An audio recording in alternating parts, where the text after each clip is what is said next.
கழுதைக்கு குடைப்பிடித்த அரசன் முன்னொரு காலத்தில் அதிபுத்திசாலி என்று தன்னை தானே அழைத்துக் கொள்ளும் ஒரு முட்டாள் அரசன் இருந்தான்.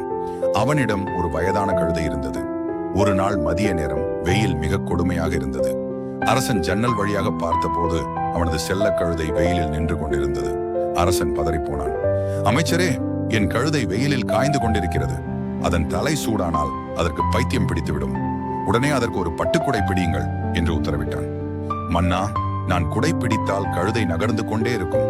அதற்கு பதில் ஊர் மக்கள் அனைவரும் சேர்ந்து ஒரு பெரிய பந்தல் போட்டால் கழுதை எங்கு வேண்டுமானாலும் நிழலில் நிற்கலாமே. நல்ல யோசனை. ஊர் மக்கள் அனைவரும் தங்கள் வீட்டின் கூரைகளை பிடுங்கி தெரு முழுவதும் பந்தல் போட வேண்டும் என ஆணையிட்டான். மக்கள் அதிர்ச்சியடைந்தனர். கூரையை பிடுங்கினால் மழையில் நனைய நேரிடுமே. அப்போது ஒரு சிறுவன் ஒரு யோசனை சொன்னான். மன்னா, உங்கள் கழுதை சாதாரண கழுதை அல்ல. அது ஒரு தேவலோக கழுதை. அதற்கு பந்தல் போட்டால் பிடிக்காது.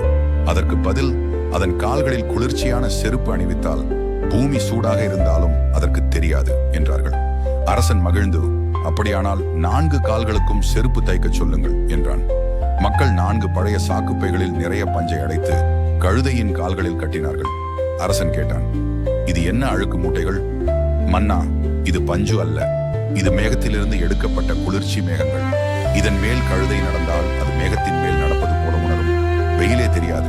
ரசன் அதை நம்பி, ஆகா, என் நாட்டு மக்கள் எவ்வளவு புத்திசாலிகள் என்று பாராட்டி அவர்களுக்கு பொற்காசுகளை வழங்கினான். பாவம் அந்த கழுதை காலில் கட்டிய பஞ்சு மூட்டையோடு நடக்க முடியாமல் தட்டு தடுமாறி சென்றது.